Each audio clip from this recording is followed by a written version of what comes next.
नमस्कार, अनादि टीवी में आप सभी का बहुत बहुत स्वागत है। आपके साथ मैं हूं पल्लवी परिहार और रुक करेंगे खबरों की ओर। उत्तराखंड के पूर्व मुख्यमंत्री और भाजपा के वरिष्ठ नेता भुवन चंद्र खंडूरी का निधन हो गया है।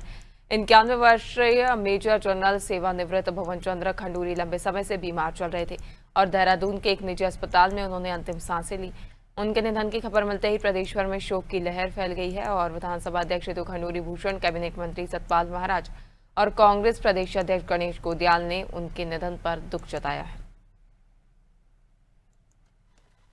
देखिए, ऐसा है, परिवार के लिए तो हमारे लिए बहुत ही आज दुख का समय है। मैंने अपना पिता खोया है और हम सब दुखी हैं, परेशान हैं, लेकिन ईश्वर की जैसी इच्छा होती है, जैसा ईश्वर चाहता है वही होता है।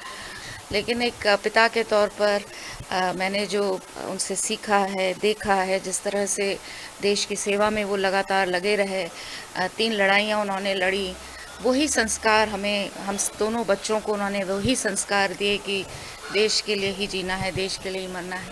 बहुत हिम्मती थे, 50 दिन से अस्पताल में थे, लेकिन डॉक्टर भी हैरान हो रहे थे कि ठीक हो जा रहे थे, चीज़ें सुधर रही थी, अचानक सब चीज़ें सुधर जा रही थी। लेकिन आज सुबह अचानक 11 बजे के करीब, पौने 11, 10:30 पौने 11 के करीब कार्डियक अरेस्ट हुआ एंड देन वो रिवाइव नहीं हो पाए।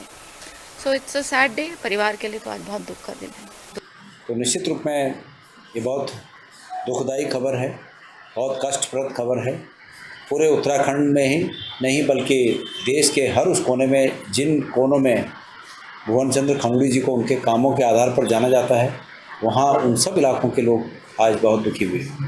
आज वो हमारे बीच नहीं है, लेकिन उनके काम हमारे बीच है। मैंने एक बात अभी मीडिया के साथियों से कही और आपसे भी शेयर करना चाहता हूँ कि मुख्यमंत्री के तौर पर ऐसा कई बार देखा गया कि एक राजनीतिक पार्टी से संबद्ध होने के बावजूद उनके निर्णय तटस्थ भाव के निर्णय थे और निश्चित रूप में इस तटस्थ भाव के निर्णय करने के लिए एक मजबूत ज़मीर की आवश्यकता होती है, जो जनरल खंडूरी में था।